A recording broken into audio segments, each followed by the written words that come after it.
presentadores. En primer lugar, Marge Bear, de la Campaña Internacional por el Derecho de las Mujeres al Aborto Seguro.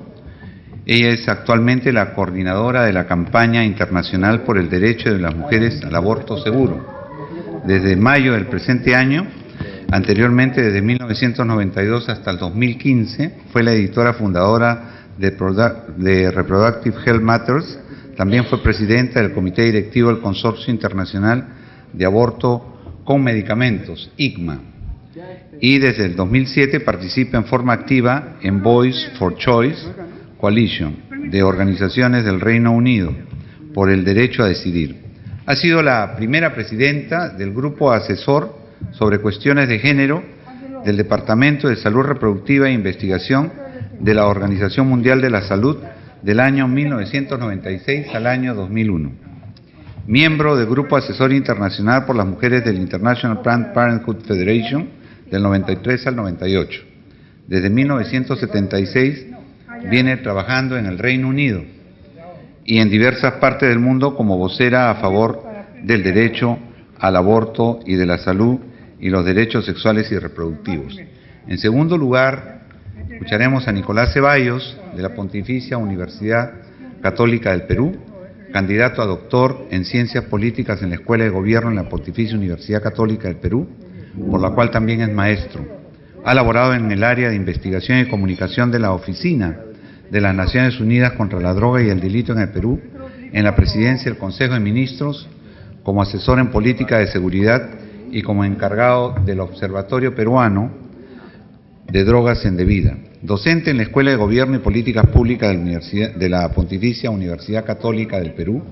Actualmente es investigador principal del Laboratorio de Criminología y Estudios sobre Violencia de la misma universidad, donde dirige proyectos sobre mercados ilegales, violación sexual, crimen urbano y corrupción. En primer lugar, tenemos entonces a Marge Bear, a quien invitamos a su presentación sobre violencia y el derecho al aborto seguro. Marge, por favor. Okay, thank you very much indeed. It's a special honor to be invited to a conference of legal experts and judges when you are neither a legal expert nor a judge. I hope I can live up to that expertise from the point of view of an advocate and an editor in the field of abortion.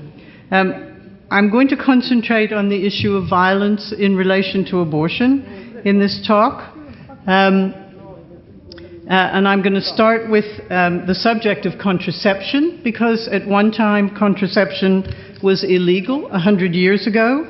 And 100 years ago, a woman called Margaret Sanger opened the first family planning clinic in Brooklyn in the US and was arrested for her troubles. And in the courtroom, she was told that ladies are simply not allowed the right to copulate, that is, to have sex, with a feeling of security that there will be no resulting conception. And the judge in the end sent her to jail for 30 days because she would not agree not to break the law again. And she went to an appeal court, and 2 years later her appeal was accepted, and contraception was legalized by the Court of Appeals in the state of New York. Now, 100 years later, unfortunately, we find that abortion is still in the criminal law, in spite of the work that she did and many others, thousands of others who have followed her to try and decriminalize it. Abortion, in fact, is in the criminal law in all countries except Canada and China. And laws specify the grounds on which abortion is legal, up to what stage of pregnancy, who can determine whether an abortion is legal, who is permitted to provide abortion services, and the punishments for violating these restrictions. At the extreme, abortion is not permitted even to save the life of the pregnant woman. Most of these laws date from the 19th century, and most were imposed by colonial powers on the rest of the world, including Great Britain, Spain, Portugal, France, and Belgium. These colonial laws still exist in many countries, even though they're gradually being reformed. And the reform, however, is fragile and may easily be rescinded. And some examples are Russia, Poland, Nicaragua, and Chile. Next. What are the global public health consequences? First, that of the 44 million women who have abortions every year, half of them, about 22 million, are unsafe by World Health Organization definitions. In 2013, 43,684 women are estimated to have died from unsafe abortions, which doesn't sound like a particularly high number, because it's probably fallen a great deal in the last 10 years, and also because many deaths are not recorded. But they are almost 15% of total maternal deaths. The high number is the 6.9 million women who experience complications in 1 year, and that's a huge number of women globally. And the cost of treating them was estimated by the Guttmacher Institute, published this year, of $232 million US. So what we can conclude here is that although safe abortion is very safe, illegal abortion has serious negative public health consequences, and all of them are avoidable. And that if everyone has a right to health, then unsafe illegal abortion is a form of violence against women. Next. Now, I'm going to concentrate on documenting the legal consequences, this being a legal conference. And I'm here representing the International Campaign for Women's Right to Safe Abortion, which was founded only 3 years ago, and which calls for the complete decriminalization of abortion. One of our objectives is to expose the consequences of the criminal law against abortion. And in 2013, we published a summary of all the known and reported cases that we could find against women and health professionals, and we're currently updating this. We also publish cases as I receive them in our electronic newsletter. Now, first of all, let's talk about ideology for a minute, and the ideology of the fetus versus a pregnant woman. A conceptus, which becomes an embryo, which becomes a fetus, is totally dependent on a woman's body to grow, thrive, and survive.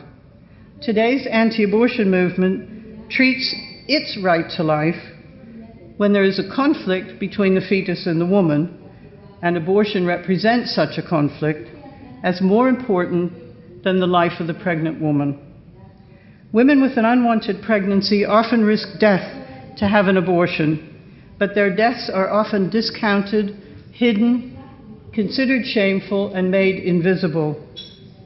Illegal abortion aims to take the control away from the woman and force her to continue the pregnancy. But what we have to understand is that this legal attempt to control her almost always fails, because she will go for an abortion wherever and however she can find it, most of the time. And because there is now greater acceptance of the need for safe abortion, there's an increasingly fierce backlash from the anti-abortion movement. And you can see that represented in these two photographs. One is a photograph of people at the funeral of George Tiller in the United States, who was assassinated in a church by an anti-abortion activist, and a photograph of other anti-abortion activists with signs saying abortion is homicide. And these are totally opposing perspectives, and we haven't figured out how to overcome them, and I think that that's one of the biggest unanswered problems that our movement for abortion rights has, how to deal with that. The next photograph is a demonstration also at the same funeral, and you can see from the signs, God sent the shooter, you're going to hell, your pastor is a whore, etc. So this kind of view on abortion, I think, is permeating anti-abortion work to this day. Now, violence by the anti-abortion movement, this is a whole list of examples of what kind of violence there is. The assassination of abortion providers has been happening for the last 20 years. George Tiller and Gary Romalis in Canada are only two examples. There's harassment through pickets, prayer vigils, outside clinics and advice centers that are threatening to women, intimidate them from going in for advice and services. This is happening in the USA, the UK, and Australia. Clinic directors are being stalked and threatened. This happened to the director of Mary Stopes in Northern Ireland, to the point where she quit her job because she couldn't cope with the harassment any longer. It's a terrible story. There are campaigns to discredit pro-choice Catholics from staying in public office or standing for public office.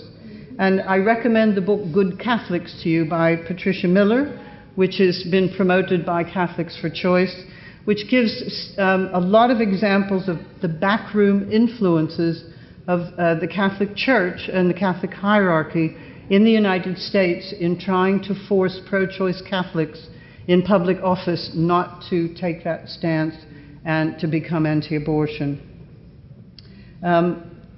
We've seen publication of false accusations against doctors that they're breaking the law when they are not, and I'll give you a detailed example in a few minutes. And then there's social media being used to send hate messages. Now, the next type of violence I want to talk about is the violence by health professionals. Now, many health professionals, I know a lot of them, are breaking the law in order to provide safe abortions to women.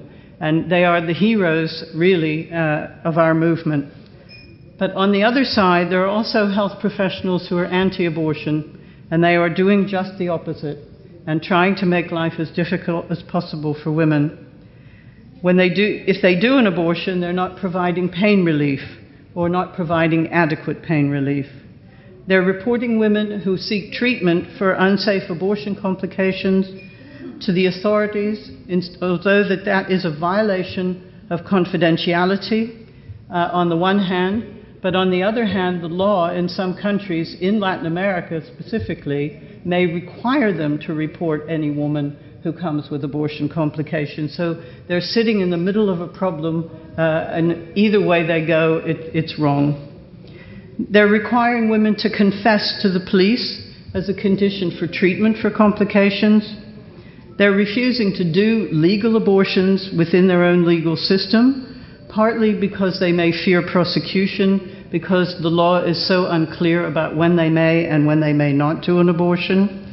Or they're refusing to do abortions in the public health system where it's free for women, but they're offering women private abortions for money. And that's a system in Italy which the majority of abortion providers operate.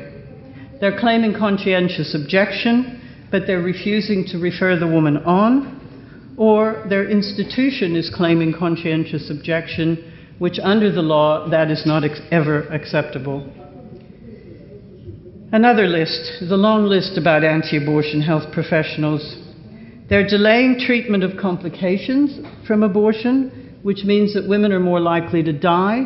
I published a paper 6 years ago from Gabon, where women with obstetric complications were getting treatment within 1 to 2 hours, emergency treatment, whereas women with unsafe abortion complications were being made to wait up to 24 hours for treatment.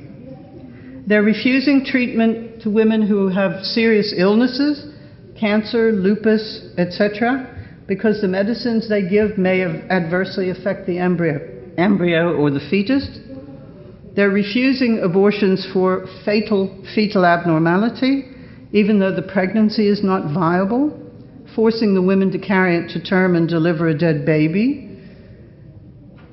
In some cases, they are raping women to whom they provide illegal abortions, and this is not uncommon. I don't know if you've ever seen the film 4 months, 3 weeks, and 2 days, a Romanian film, came out about 5 years ago, where this was portrayed with very upsettingly, but quite realistically.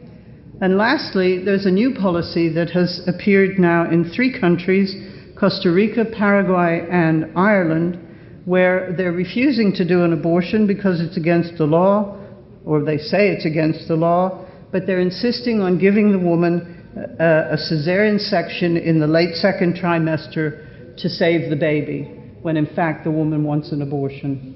And I'm in the middle of writing a paper about this, which I hope to publish soon. Okay.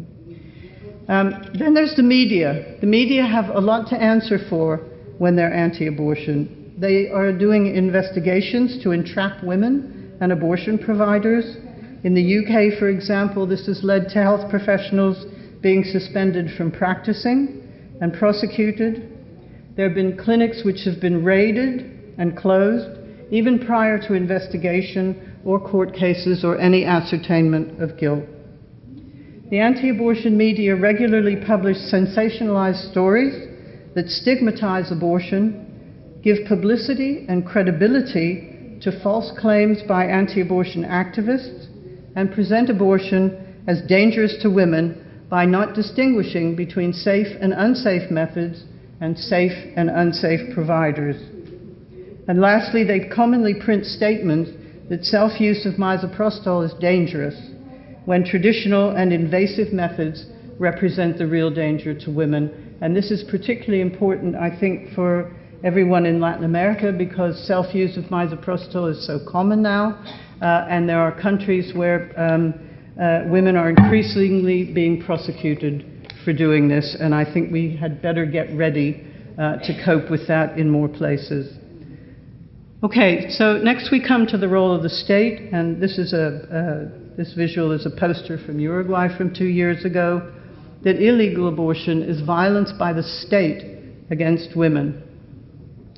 And in the 2013 report that the campaign put out, this is the list of countries where cases, trials and imprisonment had taken place between 2009 and 2013. And as you can see, they come from all regions. But in fact, most of the work that's been done on this subject has been done up to now in Latin America, so we actually know more about cases in Latin America than we do in other parts of the world. However, cases that, information that have been sent to me since 2013 includes this whole long list of countries where cases have come from: the USA, the UK, and both countries they're becoming common, these cases: New Zealand, Chile, Malaysia, Thailand, United Arab Emirates, and Dubai. And many of these cases are about women buying pills on the internet who end up having safe abortions but get caught in some way or another. In Brazil, there was a particularly horrendous case reported in August 2014, where a woman was picked up in a car bound for an illegal abortion clinic. She never came home, and the police found her body, only her torso with no teeth, in the trunk of a car. And a nursing assistant and her husband, who was a police officer, were later arrested 3 hours away from Rio, where the case happened. If you want to talk about violence, that really is a horrific example. Women's Link Worldwide reported cases in 2014 from 4 countries, and Ecuador, there are 100 cases under investigation. And in both Senegal and Rwanda, research has found that in Senegal, 38% of women arrested and in prison were detained for illegal abortion or infanticide. That was found by the International Federation for Human Rights. And in Rwanda, 24% of women in prison are there for having an abortion. That was an IPAS report. Okay. So going back, looking at what the state is doing, we find humiliating treatment and abuse by police in the courts. Women are being handcuffed to their hospital beds when they've gone for treatment of complications and are recovering, and so they're handcuffed to await being processed. Women are being held in detention after they leave the hospital, sometimes waiting for their cases to be taken. And one case reported was the woman had to wait up to 6 years. Some women have been forgotten in prison. Most of the women who end up in this situation are from very poor rural backgrounds, They're often young and they rarely get any legal advice or representation. Women who've been raped and sexually abused are still detained and imprisoned, and women who have had miscarriages and stillbirths are accused of killing their babies and taken in for homicide. And then we have the issue of seizure of pills and corruption. And I'm told I only have 3 minutes left, and I have quite a lot left to say, so I'm going to shift a bit quickly here. Next slide. Yes. Healthcare providers are being put in prison. Customs officers, for example, in Northern Ireland, are seizing packages of abortion pills being sent in the post to women. And then there's widespread corruption. So the police are asking clinics, illegal clinics, for money in order to stay open. All right, I want to give you just 4 examples from countries that you may not know about. I didn't focus on Latin America because I expected most of you to know those cases. But I want to point out first in El Salvador, a paper that I came across a month ago, which hasn't been published yet except on the web, which is about the 17 women in El Salvador who are in prison, for which there's a huge international campaign. These 2 authors studied the court reports, and they found that the police were only gathering evidence that would incriminate the women, and they consistently failed to gather evidence that would corroborate the women's stories. And the judges hearing the women's cases frequently only admitted the evidence that supported a guilty verdict and systematically excluded evidence that supported the women's testimony. And in some cases, when they found that the death of the baby could have been from natural causes and no cause was shown for the woman killing the baby, the judges still put them away for murder. In Rwanda, a study that was published 2 years ago found that most of the women in prison had been adolescents when they were taken to prison. Almost all of them experienced sexual abuse and became pregnant. One was made pregnant by a teacher, and her brother reported her to the police. One was impregnated by a local leader, one by a family member, and that girl's uncle, who was a doctor, actually helped her to end the pregnancy. And the girl, her uncle, and her parents were all sent to prison for that. And one was impregnated by the husband in the household where she was a housekeeper. So these are cases where sexual abuse has led to imprisonment of the woman becomes the victim instead of the rapist. In Spain, Dr. Carlos Marin, I think if you don't know this case, it's worth looking at. This case began in 2007. He was being harassed by anti-abortionists. He was the owner of a clinic. The clinic was raided by false reports on him. 2,000 patients' records were confiscated. The clinic was closed down. The trial didn't take place until January 2013. He and 10 of his colleagues were completely acquitted. There was no evidence of illegal abortions being done, but the anti-abortion movement appealed to the Supreme Court, and the Supreme Court actually upheld the appeal, and then he went to the Constitutional Court and appealed, and that was rejected, and now he's going to the Human Rights Court. In 2015, he launched an appeal there. So that's already been 9 years. Okay, one more case, and that is a case in Kenya. And this was a nurse who was convicted of murder by the High Court in an abortion-related death where, according to the evidence we know about, the woman came to this nurse who had a clinic. She was hemorrhaging, probably from an unsafe abortion that she had somewhere else, but it's not clear. He tried to help her. He told her aunt to take her to the hospital.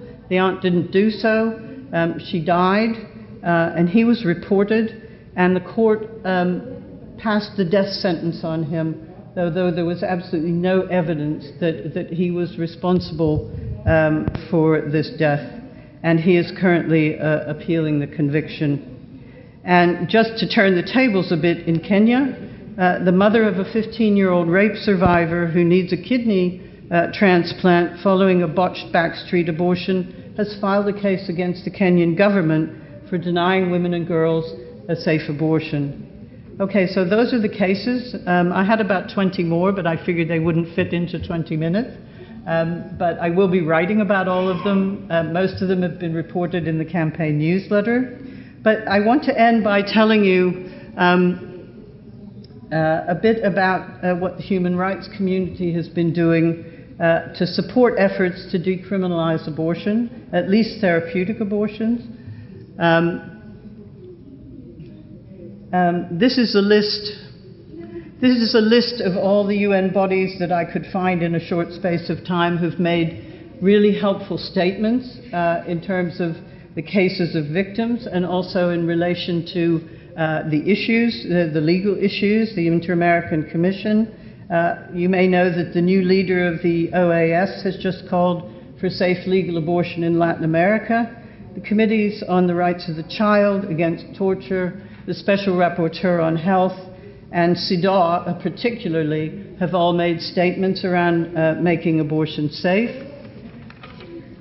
And lastly, I would like to take an extra minute of time to read this to you, because this is, to me, probably the most important human rights statement that has been made to date by human rights people in support of safe abortion. And it says, the criminalization of or other failure to provide services that only women require, such as abortion, constitute discrimination based on sex.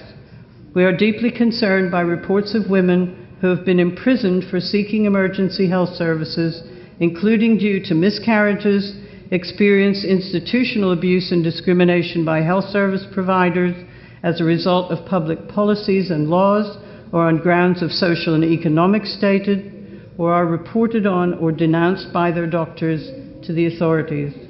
We call on states to remove punitive measures for women who undergo abortion, and at the very minimum, legalize abortion in cases of sexual assault, rape, incest, and where the continued pregnancy endangers the mental and physical health of the woman or her life, and always provide with access to safe, quality post-abortion care. Now, this is as far as any human rights body has gone on this subject, and I think it deserves great support. Lastly, I'd like to show you a few visuals. This is a demonstration that took place in February last year in Spain against an anti-abortion bill that was defeated in spite of the fact that the government had a majority, a big majority in the parliament. The public opinion was so strong that they were afraid to pass the law. And hopefully there's an election this fall in Spain, that government will fall. Secondly, around the world, in case you didn't know, and I'm sure you do, women are taking abortion into their own hands with misoprostol. And lastly, a demonstration in Chile where the government is currently considering legal reform on several grounds for abortion.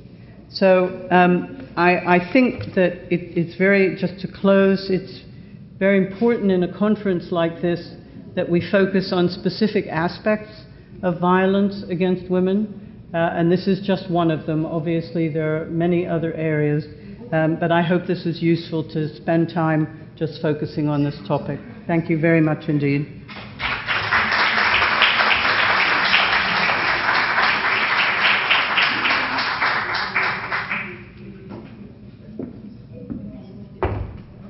Muchas gracias, March. Invitamos a Nicolás Ceballos en este panel de violencia de derechos reproductivos para que haga su presentación. Él, como ya les mencioné, viene de la Pontificia Universidad Católica del Perú.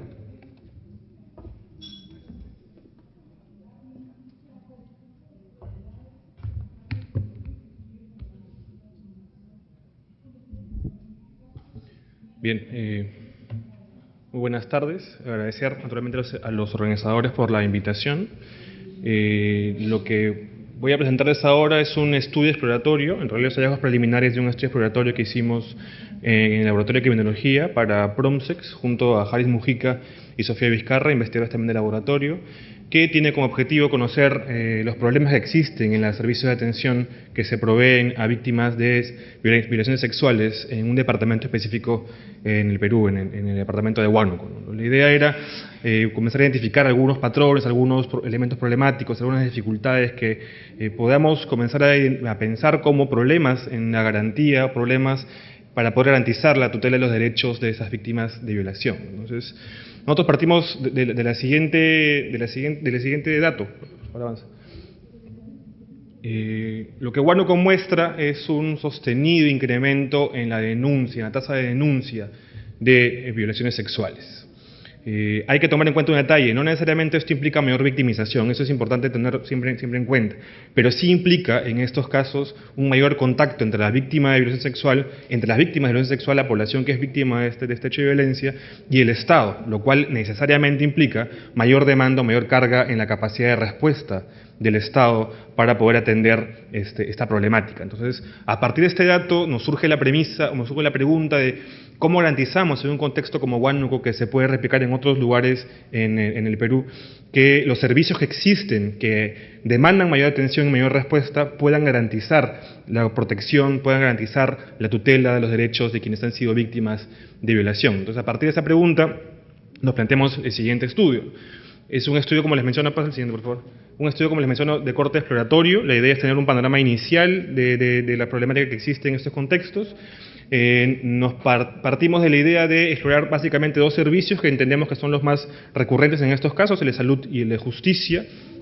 Y comenzamos a trabajar a partir de la experiencia de los actores involucrados. Ese es un elemento importante. Nosotros lo que queríamos era poder extraer del conocimiento, poder extraer de la experiencia, poder extraer de quienes están envueltos en estos servicios cotidianamente, cuáles son los elementos que ellos consideran más problemáticos en el circuito, en la ruta de atención que existe para poder cubrir las necesidades de las víctimas de violación en este departamento. Trabajamos específicamente en Huánuco y nos propusimos 3 preguntas específicas. Una, reconstruir esta ruta, ver si era posible identificar una secuencia lógica y progresiva de atención que reciba la víctima desde la detección hasta la recuperación de sus derechos. A partir de esta ruta, determinar qué problemas en general existen en cada una de las etapas de este procedimiento, y a partir de ello, ya con un corte más analítico, comenzar a determinar tipos de problemas, una tipología de problemas que nos puedan dar pistas de por dónde están yendo las dificultades y por dónde se podría pensar la intervención para mejorar las condiciones de esta ruta de atención. Nos propusimos un estudio, por favor, un estudio de corte exploratorio, análisis corte descriptivo explicativo. Les comento esto rápidamente porque me interesa mucho que quede en claro que es un estudio, una investigación que está en una etapa ya de cierre de trabajo y que presentamos a ustedes los hallazgos preliminares. Y el trabajo de campo se concentró en el departamento de Huánuco, en el Perú, queda en el departamento que en la parte central norte, digamos, que comparte zona amazónica, pero también zona de sierra. Es importante tener eso en consideración.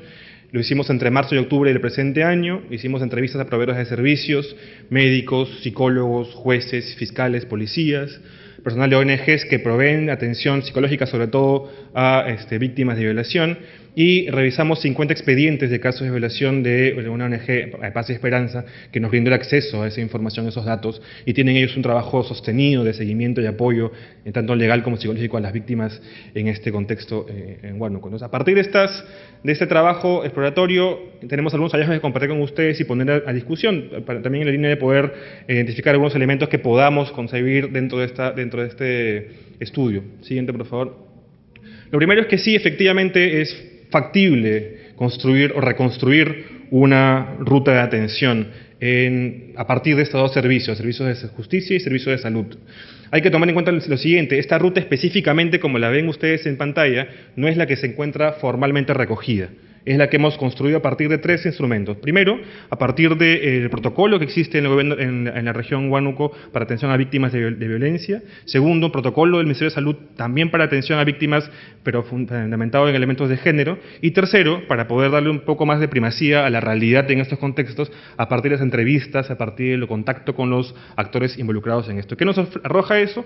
Un circuito de unas 5 etapas, 4 porque hay 2 que se dan casi en simultáneo, que ofrecen una ruta sostenida de atención a las víctimas. Y es en este espacio donde se van a encontrar los diversos problemas que dificultan de alguna manera la provisión de los servicios, ¿no? Tenemos un primer espacio de detección y denuncia, uno segundo que corre casi en paralelo con el de, dos que corren casi en paralelo, de asistencia legal, asistencia en salud, otro que corresponde al desarrollo del proceso judicial en sí mismo, que ya tiene que ver con el desarrollo de la parte más dura del proceso, y hasta el final del procedimiento la lógica de recuperación y monitoreo. Es importante tener en cuenta varios elementos, como les mencionaba, uno, que esto no es como está en estricto en la norma, es una reconstrucción a partir de lo que hemos tenido como hallazgos. Es lo que al parecer ocurre a partir de la experiencia de quienes están involucrados en esos circuitos. Segundo, que no necesariamente corren de forma cancelatoria, sino que en algunos momentos se superponen entre sí. Por ejemplo, la etapa de investigación del caso sigue hasta la etapa de desarrollo del proceso judicial, el seguimiento ocurre lo mismo hasta la etapa de recuperación y monitoreo. Es importante tener en perspectiva que en términos analíticos, es más o menos el circuito por el cual una víctima transcurre desde que se detecta y se denuncia el hecho de violencia hasta que culmina el proceso y se debería, en teoría, dar algún tipo de medida de atención para la recuperación de sus derechos. Es en este circuito que hemos identificado algunos elementos problemáticos, como les menciono, a partir de la experiencia de quienes están involucrados, ¿no? Por favor, el siguiente. El inventario que hemos construido, a pesar de no ser un inventario exhaustivo, es un inventario extenso. Tenemos por lo menos más de 100 tipos de problemas específicos en toda la ruta, y lo que les muestro aquí son algunos ejemplos concretos, elementos concretos que han mostrado cierta recurrencia, que han mostrado cierta profusidad en la discusión. No es, lamentablemente, todo lo que hay, hay mucho más, y presumo que ya cuando ustedes tengan a la mano el estudio, ya después de las revisiones finales, podrán ver el inventario extenso que hemos construido a partir de esas experiencias, ¿no? En la etapa de denuncia, por ejemplo, atención médica, un elemento que aparece sostenidamente es que los prestadores de salud no brindan información sobre elementos vinculados, por ejemplo, a la anticoncepción oral de emergencia como una opción. En el caso de identificación de la víctima como problema, y es un problema severo, sobre todo en estos contextos donde los hechos de violencia se dan en espacios rurales, las oficinas donde se puede hacer la denuncia, como el CEM, como la comisaría, están muy lejos de los caseríos donde se efectúa, donde se realiza o donde ocurre la violación sexual. Entonces, eso es una gran limitación para poder hacer efectiva la denuncia en el más breve término, que es lo idóneo en estas situaciones.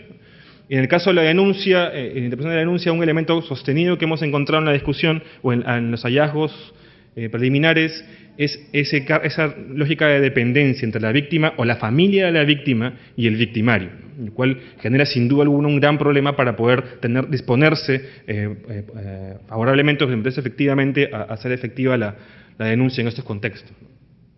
En la etapa de asistencia legal, elementos que hemos encontrado problemáticos, a manera de ejemplo, en el caso de la entrevista única, por ejemplo, que tiene por objetivo tener solamente un espacio de conversación con la víctima que sea lo menos revictimizante posible, lo menos tenso posible, tenemos un problema severo de distribución y de disposición de cámaras Gesell en estos contextos, ¿no? Entonces, es muy complicado programar una entrevista única con una víctima, y a eso hay que sumarle además que en algunos contextos no coinciden todos los actores que deben estar participando en esta entrevista, y cuando coinciden, una cosa que parece anecdótica, pero que es muy compleja, es que nadie se quiere hacer responsable de una cosa tan sencilla como la toma de notas, el registro del acta de la entrevista única, ¿no? Que finalmente pueden estar todos presentes, pero si nadie toma nota, nadie apunta a eso, como les digo, es un elemento que en principio es tan insignificante, pero que para esos contextos es sin duda totalmente complejo para poder continuar con el procedimiento como lo manda la ruta, ¿no? En el caso de la investigación del caso, específicamente, hay problemas que hemos detectado a partir de la superposición de funciones o de competencias, o la poca claridad sobre qué competencia tienen qué agencias estatales sobre las víctimas, por ejemplo, en el caso de la toma de examen psicológico. O sea, no sabe si eso lo hace medicina legal, se lo hace UDAVIT, la Unidad de Protección a las Víctimas, si lo hace el CEM, y hay una pugna por saber quién es el responsable efectivo de ese contexto. Nuevamente, esto lo estamos mencionando a partir de lo que los involucrados en el proceso han mencionado en esos contextos, ¿no? En el caso del proceso penal, por ejemplo, las víctimas y el agresor son sentados en el mismo recinto. O sea, no hay una forma de protección de la víctima, una forma de tutela, de cuidado a la víctima adecuada, y es confrontada con el victimario en un proceso abierto, ¿no? sin mayores protocolos de cuidado o de protección en esos contextos, ¿no? Siguiente, por favor. En el caso de asistencia médica, los servicios de salud inmediata, lo que hemos visto en estos casos es que privilegian la respuesta a lesiones visibles, moretones, heridas, desgarramientos, golpes, pero no, por ejemplo, a atención anticoncepción oral o, por ejemplo, a atención psicológica a la víctima, ¿no? Entonces, lo que se trata de hacer es curar rápidamente las heridas, pero no se toma una previsión mayor si es que existen algún tipo de lesiones que vayan más allá de lo evidente a nivel superficial, ¿no? En el caso de desarrollo del proceso, eso ya se repite, es un poco lo que les mencioné hace un momento, pero ya en el proceso mismo, durante el juicio oral, se repite nuevamente esta confrontación entre la víctima y el victimario, ya no en la detección inicial, sino durante el desarrollo del proceso, ocurre lo mismo, una cosa que se debió haber resuelto en principio con el uso de la cámara Gesell, finalmente, como ustedes ven, se arrastra a lo largo de todo el circuito, porque no hay el juez, los fiscales o los demás operadores de justicia no tienen elementos con los cuales trabajar, porque en un principio no se tomó adecuadamente la declaración o la entrevista única en la cámara Gesell en el comienzo. Y ya en la etapa de monitoreo de las víctimas o de seguimiento y atención psicológica hay un problema severo, que es uno de los que he seleccionado para discutirlo ahora, que tiene que ver con el insuficiente apoyo familiar. Uno, por elementos económicos, porque en estos contextos hay carencias evidentes. El elemento de distancia hace muy problemático que alguien pueda ir de su caserío hacia una zona urbana donde se provee el servicio efectivo. Pero también hay un problema de desconocimiento, de desarraigo por parte de la familia en casos en los cuales ha habido dependencia de la familia sobre el victimario. Entonces ya pierde el apoyo, pierde el soporte, pierde la vocación de seguimiento al tratamiento debido a que ha generado, en los casos, como se menciona, un problema para poder mantener la economía doméstica, ¿no? Esta problemática, el siguiente por favor, nos lleva a identificar 9 tipos de problemas que nos dan algunas pistas de por dónde van las dificultades en estos circuitos y que explican casi por sí mismos, ¿no? Un problema de cobertura geográfica que tiene que ver con la presencia efectiva de los servicios en la zona, efectiva de la posibilidad de acceso a la denuncia. Uno vinculado a insuficiencia de recursos especializados para atención. La cámara Gesell es el mejor ejemplo de eso, tanto en términos de infraestructura como en términos de capacidades personales y recurso humano para poder proveer ese servicio. La aplicación o no aplicación adecuada de los protocolos en la normativa, que tiene que ver con un tema de desconocimiento o de poco manejo de lo que los protocolos prevén en estos casos de atención. La coordinación entre agencias estatales. Esto es interesante. Por ejemplo, en algunos casos, lo que he mencionado los entrevistados, hay una tensión interesante entre las oficinas de defensa legal, por ejemplo, ¿no? Porque algunos asumen el rol de defensa del victimario y otros asumen el rol de defensa de la víctima. Y en una misma oficina comparten el espacio quienes defienden a la víctima y defienden al victimario, y eso genera una tensión muy compleja para poder darle seguimiento a estos procesos, ¿no? Y naturalmente ya a nivel externo, la tensión que siempre existe entre el Ministerio Público, entre la policía, entre el Poder Judicial, también afecta esta provisión de la atención a la víctima. En los efectos de servicios, como les mencionaba, están priorizados mucho aspectos sanitarios, aspectos vinculados a cobertura de lesiones inmediatas y muy poco la priorización de las atenciones psicológicas, por ejemplo, algunos problemas que pueden tener inmediatos y que requieren atención inmediata, perdón. Siguiente, por favor. Y otras cuatro tipologías más que hemos podido identificar a partir de lo que manifiestan los involucrados: reglas de procedimiento judicial que demandan naturalmente tener pruebas fehacientes para poder continuar con el proceso, y que en un escenario donde la entrevista única no se llevó adecuadamente, exigen en un segundo momento una nueva toma de declaración con todo lo que eso implica de revictimizar a quien ha pasado por ese proceso, y además de confrontación con el propio victimario, que sin duda alguna es uno de los principales problemas en estos escenarios, ¿no? Pero lamentablemente las reglas del procedimiento, si no se ha cumplido con eso inicialmente, las reglas del procedimiento demandan nuevamente que eso se cumpla para poder tener algún sustento con el cual continuar el proceso. Vacíos y previsiones normativas que no aclaran claramente cuáles son las competencias, cuáles son los responsables, quiénes deben cumplir qué rol en cada momento. En el caso claro, por ejemplo, de la Cámara de Gesell, lo que mencionan los entrevistados es que no se queda claro quién es el responsable de la toma del acta, por ejemplo, de organizar la entrevista. No es un conocimiento claro por parte de ellos al momento de llevar a cabo ese procedimiento. Discriminación, que es un elemento sostenido en estos contextos tanto por cuestiones étnicas, rurales, socioeconómicas y de género. Hay sobre todo en las entrevistas iniciales, en la detección, hay una lógica muy fuerte de, según evidencia en las entrevistas, de asignar la responsabilidad a la víctima por ser mujer o por ejemplo, hay preguntas como, por ejemplo, ¿has tenido novio antes? ¿Segura que ha sido él? ¿No te lo estás inventando? Y todo con una carga de género bastante fuerte a partir de lo que las evidencias y entrevistas nos mencionan. Y un elemento más vinculado al contexto doméstico, que como les mencionaba, tiene que ver con elementos de pobreza, que tiene que ver con capacidades de sostener la atención, y tiene que ver también con la disposición de la familia de poder dar soporte a la víctima para continuar con el proceso, porque, como les mencionaba, y eso es muy recurrente en esos contextos, hay una gran carga, un gran margen de casos en los cuales hay dependencia económica del victimario, ¿no? Entonces, ¿para qué nos sirve esta tipología? Nos dan algunas pistas de por dónde está yendo la problemática, por dónde están yendo las dificultades. Nuevamente, esto está construido a partir de un inventario inicial de discusión que no es exhaustivo, pero es lamentablemente bastante extenso, problemático. Y siguiente, por favor. Y nos ofrece una perspectiva, un panorama de más o menos cómo se distribuyen la problemática, cómo se distribuyen los problemas con respecto a la víctima, ¿no? Lo que hemos tratado de construir a partir de esto, con fines analíticos nuevamente, es pensar en esto como cercos perimétricos para la protección de los derechos, ¿no? Sí. Entonces, ponemos a la víctima al centro y lo que tenemos inmediatamente cercano a la víctima es un elemento vinculado al contexto doméstico, ¿no? La familia, a quienes deberían poder tener capacidades y disposición para poder dar seguimiento a que la denuncia se efectúe y a que se continúe con el proceso en adelante, ¿no? Un segundo campo asociado, una segunda área asociada a ya la provisión del servicio efectivo, que tiene que ver con las limitaciones geográficas y con las capacidades, los recursos efectivos con los cuales se dispone para poder dar la atención. Un tercer campo que habla de las reglas y procedimientos judiciales, que habla de la aplicación inadecuada de los protocolos, y un cuarto campo bastante más amplio que habla de la coordinación entre agencias y los vacíos y previsiones normativas, ¿no? ¿Qué es lo que buscamos con este campo, con este diagrama analítico, ¿no? Entender que hay elementos que podemos comenzar a concentrar, a identificar como los más cercanos y los que tienen un efecto más inmediato en la posibilidad de tener una ruta de atención con menos problemas. Y lo que parece ser es que los aspectos vinculados al contexto 1 y al área 1, el área 2, son aquellos que de alguna manera están más directamente asociados a la problemática o a las dificultades en la ruta de atención que hemos ido validando. Naturalmente, el resto requiere un tipo distinto de abordaje, un tipo distinto de acercamiento, ¿no? Entonces, en resumen, para cerrar, como les mencionaba, un resumen rápido de lo que les he presentado ahora. Primero, Huánuco demanda la atención por, como mencionaba, el incremento sostenido de las denuncias de violación sexual, lo cual implica una mayor necesidad en la capacidad de respuesta del Estado en esos contextos. A partir de eso hemos podido reconstruir una ruta de atención y con eso una ruta de atención basada en los protocolos, la normativa, pero también en la experiencia de los funcionarios y servidores públicos involucrados en este proceso. En esta ruta hemos podido identificar un inventario concreto de problemas a partir de la experiencia de quienes están en el cotidiano trabajando en estos procesos, tanto del espacio público como el privado, y las propias víctimas. Hemos también trabajado con familiares de víctimas en estos escenarios que nos han narrado cosas bastante críticas en estas rutas de atención. Siguiente. Ese es un elemento que es importante señalarlo.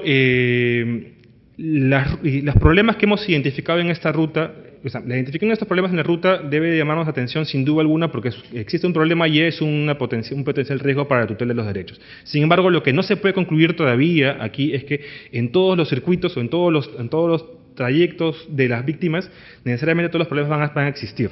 Y no es necesariamente, o lo que el estudio no busca mostrar, es que en todas las rutas existen todos estos problemas siempre.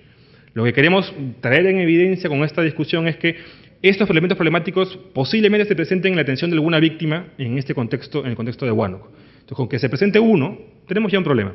Y eso requiere algún tipo de respuesta. Entonces, el panorama inicial lo que busca dar es algunas pautas, algunos lineamientos de por dónde están esos elementos problemáticos, para a partir de ello comenzar a identificar áreas específicas, responsabilidades específicas, medidas concretas de mitigación de estas dificultades para poder tener respuestas.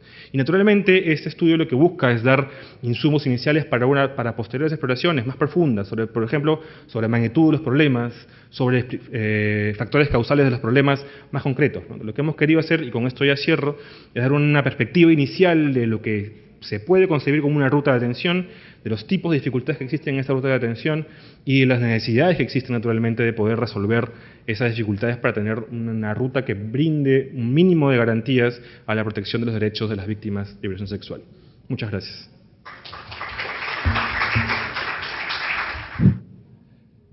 Muchas gracias por magníficas presentaciones. Vamos a esperar las preguntas con mano alzada.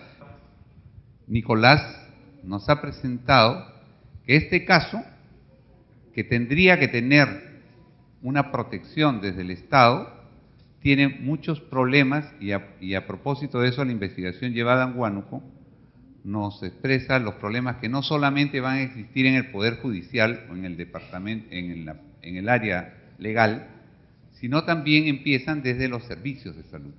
Acá tenemos médicos, tenemos expertos del área legal, desde ambos nos están presentando y los médicos conocen, no es novedad, de los problemas que tienen las mujeres que son sujetas de violencia en salud reproductiva en general y cómo muchas veces nuestros prestadores de salud tratan a la mujer con dudas, no creer su veracidad.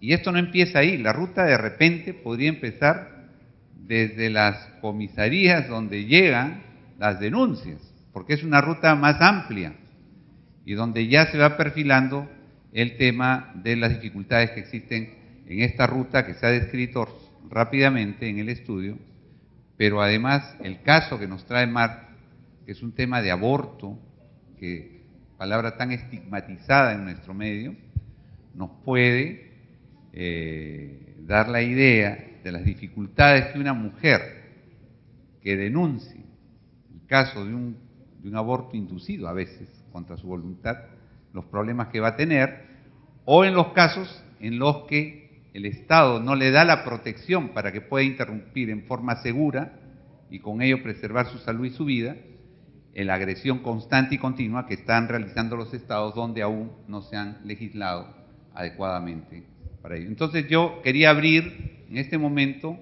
las preguntas al panel, tanto por el caso como por el proceso que toman las personas cuando hacen las denuncias. Quisiera que a mano alzada se hagan las preguntas. Nombre, por favor, y pregunta. Micro, por favor. Gracias. Quisiera hacer una pregunta a Nicolás. Mi nombre es Quetzalí, yo soy de Guatemala, soy abogada y trabajo precisamente en la capacitación, sensibilización de operadores y operadoras de justicia. Y me surge la duda si encontraron algunos hallazgos en esta investigación en relación a la colaboración interinstitucional entre los proveedores de salud en un caso de violencia sexual y los operadores de justicia, porque en Guatemala tenemos muchísimos problemas en ese sentido, es decir, que hay muchas tensiones en relación a la colaboración institucional entre estos dos operadores, los de salud y los de justicia.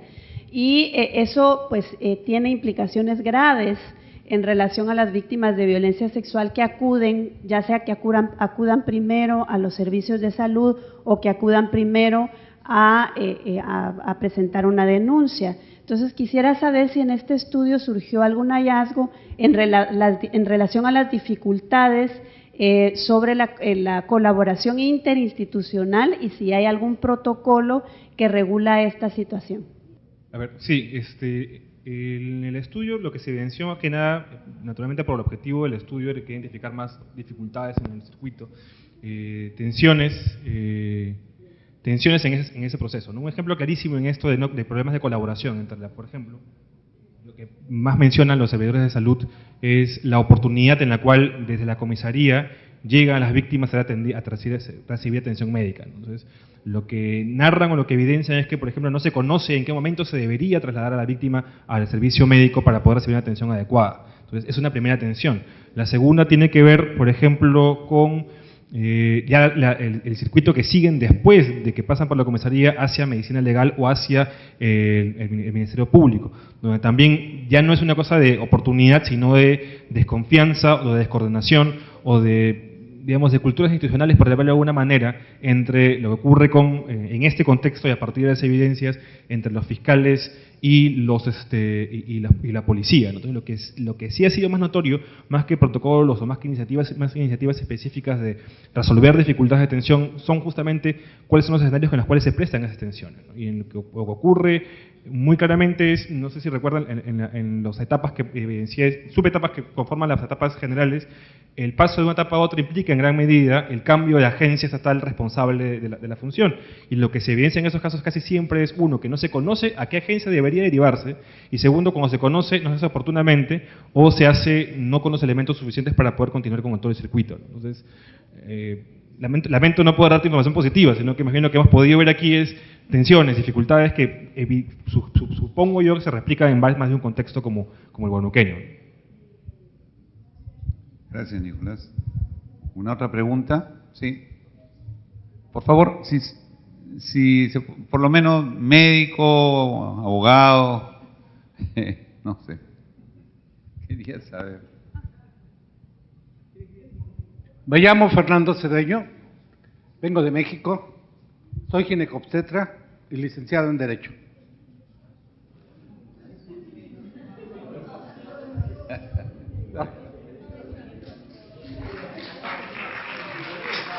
Hola.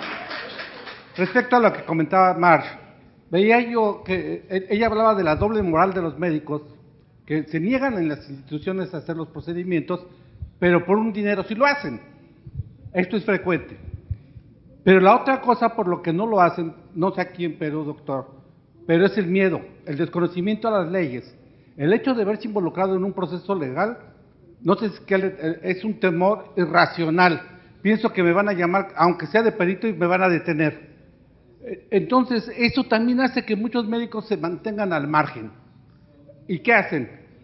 La derivan. Y lo peor es que ni siquiera le dan ni anticoncepción de emergencia, ni quimioprofilaxis, y la mandan fuera. La revictimización por parte del sistema judicial en México es terrible. No sé aquí el trabajo que hizo aquí, cómo lo vio, pero con nosotros la revictimización en el sistema judicial, de verdad que le tiene uno pánico. Entonces, no sé, ¿qué opina de esto, Marge, de la doble moral? Doctor, no sé qué problemas tenga aquí con la atención de víctimas. ¿Están realmente todos los ginecólogos o médicos, estamos capacitados para atender víctimas de violencia sexual? Gracias.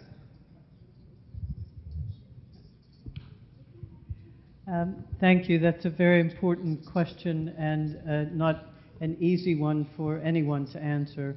I think that the doctors and the nurses and the midwives who are in a position where a woman comes with complications or a woman comes and says, I'm going to have an abortion whether you help me or not, I'll find it somewhere, has to deal with the patient on the one side and the law on the other side, and is caught in the middle in a very difficult situation.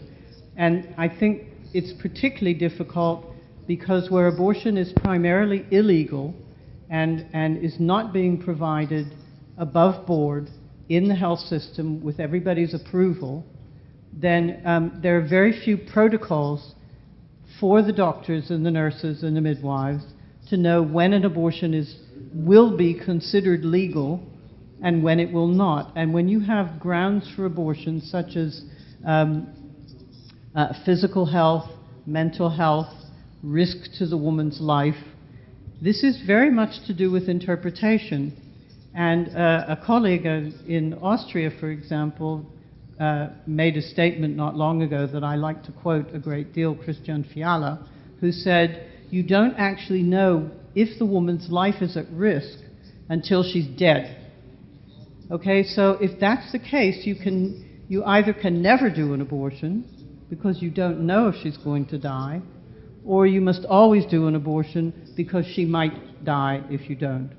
And I think the medical profession, the health profession, is caught in the middle here, and the fear you're talking about is very real. And what Aníbal Faúndez from Brazil found, for example, was that, and I published this paper not long ago, was that many doctors facing this dilemma tend to help the women they know and not help the women who are strangers, because they feel safer in helping somebody they know, and also because they have more of a sympathy with the person they know. And I think in the end what I tried to say when I was speaking was that the health professionals are in a very difficult position, but it's the role of the state in the end, it's the responsibility of the state to address these problems and resolve them. And the health profession the people in the health profession who want to support women's right to abortion need to work together and stand up and say that they want to offer those services, and they believe that it's part of their professional duty and their ethics to do so. But I completely agree with the problem that you were posing. Thanks. Muchas gracias, March. Yo contestaré, pero antes quiero mencionar algo más sobre la ambivalencia a la que te has referido. En realidad, en nuestro país, que el aborto terapéutico está despenalizado el año 1924, esto no garantizó que se pueda atender. Es más, hace un año salió la guía de protocolo de aborto terapéutico y esto no garantiza que se atienda. Y hay dos tipos de ambivalencia, pienso la que te refieres en relación al quehacer, en relación a lo legal o al desconocimiento de la ley, y eso es una ambivalencia, no la llamaría tanto, pero es un desconocimiento que de repente es honesta. Pero la otra, la más grave, es la ambivalencia que se da cuando se brinda un tipo de atención de aborto en otros espacios, no el público, e incluso niega la atención como si él no brindase esa atención, pero lo hace en otros espacios. Entonces esa ambivalencia que no es honesta, es una de las más grandes que existen. Y entonces tenemos casos, a muchos casos de estos, y los colegas que están acá conocen, identifican a estas personas, pero en ese caso no se puede hacer nada. Y lo otro es en relación al protocolo de violencia. En el año 2004, la Guía Nacional de Salud Reproductiva del país consideró en las primeras páginas, en el primer capítulo, todo un protocolo para la atención a las mujeres en violencia, donde ya desde el 2004 se daba un listado de lo que había que hacer en los casos de violencia. Uno de ellos era la entrega de anticoncepción oral de emergencia para prevenir un embarazo no planificado, no planeado, producto de una violación. Pero lo segundo era, y otras cosas, prevención de VIH-Sida, prevención de hepatitis B, etcétera. Sin embargo, no todos conocen que estos protocolos existen, pero además el Estado que hizo ha prohibido, y eso lo saben todos acá en Perú, el uso de la anticoncepción oral de emergencia en el sector público, con una inequidad tremenda, ¿no es cierto?, desconociendo lo que existe en una guía nacional que previene el embarazo no planeado. ¿Pero por qué? Porque el legislador se mueve por otras razones, con desconocimiento total de lo que significa la protección frente a un embarazo no deseado. Podríamos hablar mucho más. Por ejemplo, el legislador en el 2006, en nuestro país, yendo sobre la violencia en nuestro país, viendo que había muchos casos de violencia, los reportes se incrementaron, en el Congreso de la República decidieron que iban a luchar contra la violencia prohibiendo las relaciones sexuales hasta los 18 años. Es una forma absurda que el Tribunal Constitucional lo derogó en el 2011, si mal no recuerdo. Pero fíjense ustedes cómo procede nuestro tribunal, y parte de este desarrollo jurídico, porque muchos de los legisladores son abogados, es para que se informen también de lo que existe en la salud reproductiva, que no solo se mueve por decretos y por firma. Se prohíbe el aborto, existe aborto en nuestro país, más de 300.000 casos, a pesar de que la ley prohíbe, solamente permite el terapéutico, y la mayor parte son abortos inseguros. No me voy a extender, quiero que sigan por favor con las preguntas. Allá están levantando la mano. Susana. Sí, muchas gracias, y quiero realmente agradecer a las dos presentaciones que han sido excelentes, y quisiera ahí precisar dos temas que ya lo ha mencionado en parte Miguel, pero quisiera también recoger un poco las reflexiones tanto de March como de Nicolás, en el sentido que yo percibo que hay dos elementos que se vinculan. Por un lado, efectivamente, la impunidad con la que puede actuar un operador de servicios, un operador de justicia, pero también ocurre la tolerancia, es decir, el de no haber rendición de cuentas, el de no haber una accountability si efectivamente se está cumpliendo con la ley. Y es muy importante porque a veces apelamos al tema del desconocimiento, pero yo creo que lo que planteaba March en el tema de la discriminación sí es un tema central para entender este punto diferencial. Y allí más bien mi pregunta, ¿y por qué lo digo? Porque, por ejemplo, no ocurren este tipo de intolerancias, de negligencias o de tolerancias frente a otros temas de salud. Ahora podemos judicializar a un médico por no aplicar un protocolo de atención, por negar una medicación, por generar daños. Es decir, hay una serie de herramientas que ya nos muestran un trato diferenciado.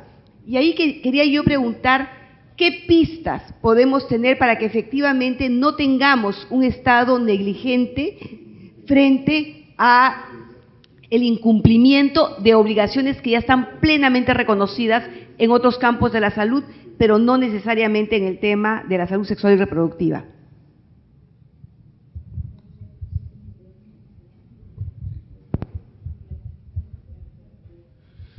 Algunas pistas. Lo que hemos intentado hacer en principio con la parte más analítica del estudio es, como les mencionaba, no solamente construir tipologías, sino también por identificar áreas sobre las cuales esas tipologías se manifiestan. Entonces, ¿por qué es importante eso? Porque justamente empata con lo que Susana menciona, la posibilidad, por ejemplo, de hacer seguimiento efectivo a las medidas necesarias para poder superar los problemas en cada contexto. Me queda claro, por ejemplo, que en el caso del área 1, vinculado a elementos de contexto doméstico, el tipo de contabilidad es distinto que en el área 4, que tiene que ver con elementos jurídicos o que tiene que ver con elementos vinculados a competencias o atenciones entre agencias, ¿no? Son tipos de vigilancia, tipos de seguimiento, tipos de medidas distintas. Entonces, por ejemplo, una teoría que vemos manejando, que en realidad que el profesor Mujica, que es parte de ese estudio, también propone, lógica, por ejemplo, de la contabilidad doméstico, ¿no? Esos espacios cercanos donde se podrían implementar protocolos de seguimiento, de detección de problemas, de detección de dificultades para poder, por lo menos, romper uno de los 9 problemas o 9 tipologías que hemos ido identificando, ¿no? Y a partir de eso también identificar qué otros campos o qué otras áreas requieren otro tipo de seguimiento, ya no a nivel doméstico, sino también, por ejemplo, societal. Seguimiento que tenga que ver con, por ejemplo, los comités de madres, por ejemplo, las organizaciones sociales de base cercanas a la prestación de servicios, que puedan hacer un monitoreo sostenido, cercano del cumplimiento de los protocolos que existen y de las necesidades de atención efectiva que se pueden requerir. ¿Qué trato de decir con esto? No es necesariamente, inicialmente la medida, no es que tenga una receta efectiva sobre esto, sino que lo que la evidencia parece demostrar, a partir de la determinación de algunos campos concretos que ponen a la víctima al centro y comienzan a hacer una identificación de en qué áreas se presentan los problemas, podemos pensar también medidas o formas de acercamiento a esas dificultades. Algunas requieren, como les menciono, un acercamiento más cercano al ámbito doméstico, al ámbito familiar. Algunos requieren una cuestión mucho más comunitaria. Algunos requieren un acercamiento tal vez a otro nivel que requiera advocacy o algún tipo de propuestas legislativas mucho más concretas. Lo que hemos visto, por ejemplo, en principio con estos problemas es que sí queda claro que hay campos distintos y esos campos distintos requieren un tipo de mecanismo cercano de vigilancia. Susanna, forgive me if I don't totally understand your question, but sorry, I can't listen to the Spanish and speak English at the same time. I wanted to raise, I think how I would try to answer your question is to do with the relationship between the medical personnel and the patient who comes for treatment for complications and ends up in prison. There's been a lot of work in South Africa in relation to maternity care, and I think in other countries where the women who are patients tend to be, or often are, of a poorer class, rural, uneducated, ethnic minorities, whereas the medical personnel are upper middle class, educated, and of course with illegal abortion, the women with money go to a private clinic and get their abortions safely. They don't end up in the position that the women who go to a public hospital for treatment end up in. And so it's the women who go to the public hospitals who end up in the prisons. And the class differences and possibly the ethnic and racial differences between the people reporting them and the people being reported is quite crucial to what is happening. And I think that deserves much more attention, because almost all the cases that certainly that I've come across of women being tried, investigated, imprisoned, are women who are poor, often rural, mostly uneducated, and who are very vulnerable in that sense, and who don't get the sympathy of the health professionals because of the distance between them. I hope that's helpful. Yo soy Enrique Guevara Ríos, soy director del Instituto Nacional Materno Perinatal, más conocido como la Maternidad de Lima. Cuando he escuchado tu presentación, Marge, me hacía recordar cómo era el hospital hace 20 años atrás, cuando las pacientes venían por aborto incompleto, solamente aborto incompleto, y había que hacerles un legrado uterino. Entonces, las pacientes eran denunciadas a la fiscalía, al policía, y siempre tenían muchos problemas, y siempre nosotros tenemos que ir al juzgado a dar declaraciones. Eso es hace 20 años atrás, donde nosotros mismos, los médicos, nosotros hacíamos las denuncias de las mujeres que tenían un aborto incompleto, la mayoría de veces espontáneo, pero igual lo denunciábamos.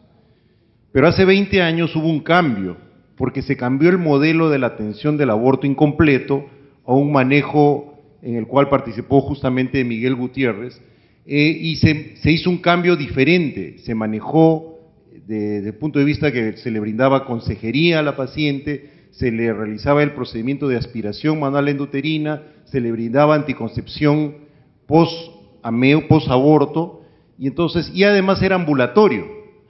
Eso fue muy difícil hacer ese cambio, fue muy difícil porque los médicos no quisieron, pero como se veía esto desde un punto de vista, vamos a decir, más humanizado, la atención del aborto cambió, y entonces los médicos ya no hacían denuncias, nunca denunciaron más a la fiscalía ni a la policía, y el resto del personal se contagió de lo mismo. Y empezaron a ver esto más como una cuestión de derechos de la mujer, de tener una atención de calidad.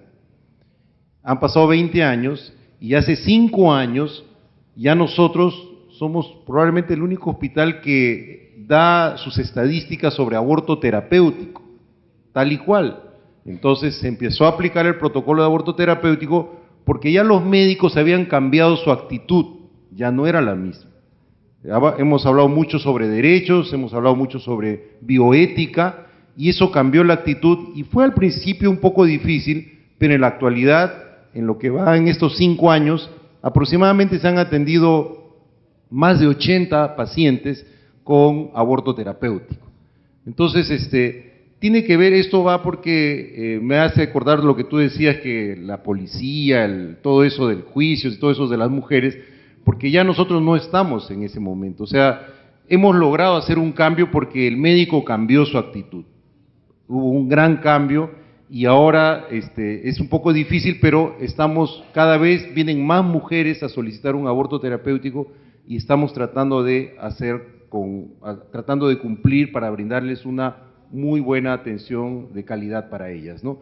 Entonces, por eso ese era mi comentario, y yo también quería saber qué opinabas tú de eso, porque creo que tiene que ver mucho la actitud del médico, ¿no?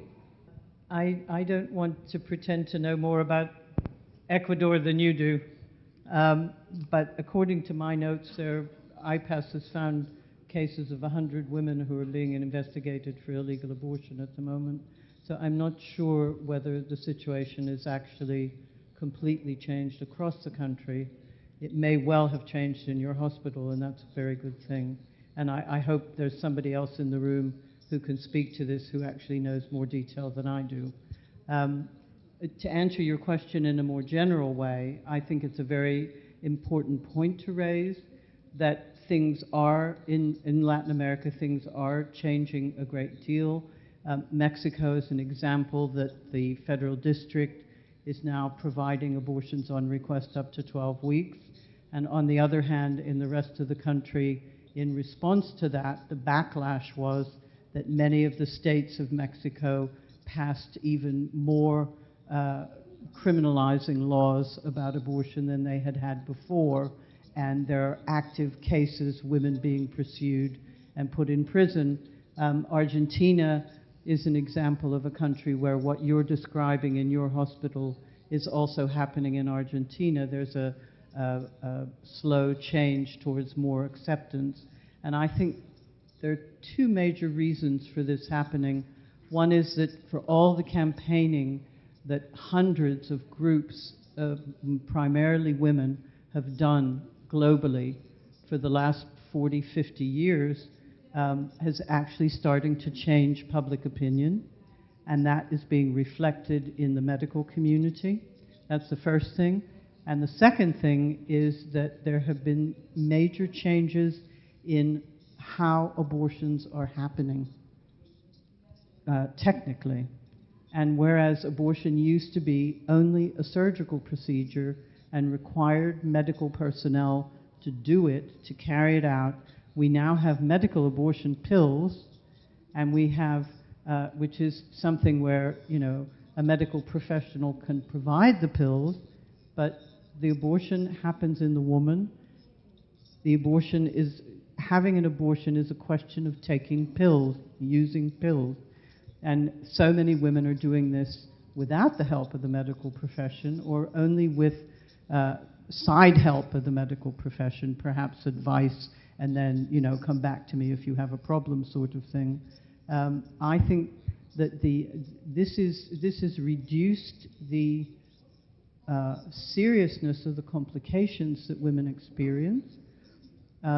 And I think that some of the reason why medical professionals didn't want to help women in the old days, when there were very serious complications and a woman would come in, you know, with a completely messed up uterus, and you would have to do very complicated surgery to save her life and so on. These cases aren't happening so much anymore, at least in Latin America. They're certainly still happening in Africa a lot. But I think that when a woman comes with an incomplete abortion now, because she's taken misoprostol and she's bleeding, and she was advised by other people that in case something's wrong, you should go to the hospital, and she turns up for help, you're not having to deal with the same level of serious complications as you used to, and I think the doctors are more willing to cope with that. So I think there are many things contributing, and I also think that the fact that women are taking abortion into their own hands is forcing the medical profession to realize that actually, you know, we don't need you very much anymore for this, to be honest, you know. And I think women are beginning to realize that, and that's changing. You know, if you look back in Europe, you know, when I was young, and the laws were changing in Europe, they were changing, and France was a particular example of this. A whole network of doctors and women got together clandestinely and started doing illegal abortions in France. And one day, they stood in front of a microphone and called the media together and said, "We're doing these abortions, so there, what are you going to do about it?" And what happened was that the medical profession said, we're going to lose a lot of money here. We want control over this. And they convinced the government to change the law so that abortion went back into the health system. And it seems to me we're getting the 21st century equivalent of this, that women are taking the method into their own hands, using it, and the whole society is having to rethink how they feel about this issue. And the health profession, in effect, wants those patients in many instances. I'm not talking about you personally necessarily, but I think the health profession in many instances realizes that either they're going to be involved in this or they're going to be left out, and that's changing attitudes as well. Thank you. Buenas tardes con todas y con todos. Mi nombre es Pilar Raza. Soy parte del Centro de Apoyo y Protección de los Derechos Humanos, Surcuna, de Ecuador. Quería comentarles que en Ecuador, a partir de la expedición del Código Orgánico Integral Penal, son los propios médicos los que llaman a los operadores de justicia para judiciar a las mujeres por abortos. ¿Sí? Lo que sucedía aquí hace muchos años sucede ahorita, a partir del 2014 en el Ecuador. Entonces, como que está bien grave la situación, aparte de que son los operadores de justicia, en este caso los fiscales, quienes acuden donde los médicos, es como un círculo, ¿no? Los fiscales acuden donde los médicos y les dicen, ustedes tienen que denunciar a las mujeres que vienen acá a atenderse por situaciones de aborto. Entonces tenemos más de 80 casos de mujeres judicializadas por aborto y oficiales, ¿no? Nosotras hemos podido documentar algunos como Surcuna, hemos podido documentar algunos y vemos las graves irregularidades que se cometen en todo el proceso. Tanto es así que, por ejemplo, una de las pequeñas cosas que les puedo comentar de lo que se hace, se les toman las declaraciones, nosotros les llamamos las versiones, en el propio hospital, ¿sí? Vean ustedes lo grave que es eso. Para nosotras eso es un trato cruel, inhumano, degradante, porque le obliga a la mujer a decir cualquier cosa. Y tanto es así que hay mujeres que están siendo judicializadas a pesar de que su aborto fue espontáneo. ¿Sí? Ese tipo de cosas suceden. También hemos participado como Surcuna en una mesa que se llama de acceso a la justicia. Ahí mi pregunta para ti, ¿hasta qué punto esto nos ayuda? Nosotras, no sé si soy un poco pesimista, pero también hemos participado en esto y tenemos toda una ruta, está terminándose, pero cuando este tipo de cosas pasa por los operadores de justicia o por los médicos insensibles al tema, ¿hasta qué punto la ruta nos puede ayudar? Esa es una de mis consultas. Y otra de las cosas que para Margie yo quería preguntarle es, ¿qué podemos hacer en los países donde el aborto es legal y aún así se hacen todo este tipo de acciones en contra de los médicos para que no realicen los abortos inseguros? En nuestros países es bien grave, porque en el Ecuador, por ejemplo, solo hay 2 causales para que el aborto sea legal, solo 2 causales, cuando se pone en riesgo la vida de la mujer o cuando es violación para una persona con discapacidad mental, contra una mujer con discapacidad mental. Solo en esos 2 casos es legal el aborto. Pero para que se llegue a eso es bien difícil, porque los médicos no lo quieren realizar, retardan y ponen una serie de trabas y al final la mujer con discapacidad mental termina teniendo el hijo. ¿Qué hacer? Esa es una de mis consultas, sobre todo en el tema de la ruta de acceso a la justicia. ¿Cómo hacemos para en verdad que esa ruta sirva si los operadores de justicia o los médicos insensibles no cambian su mentalidad? Gracias. Esa última pregunta en realidad es un poco más compleja de responder porque demanda un abordaje mucho más extenso en la discusión. Lo único que podría plantearte sobre la ruta específicamente es que evidentemente que existe una ruta protocolizada, que existe una ruta bien estructurada, no va a garantizar nunca que, por sí misma, no va a garantizar nunca que exista una atención de calidad necesariamente. O sea, no es garantía de eso. Pero sí, a partir de lo que hemos podido evidenciar, ofrece por lo menos 2 virtudes, ¿no? Una, la exigibilidad del cumplimiento de la ruta, que es un paso importante en estos escenarios.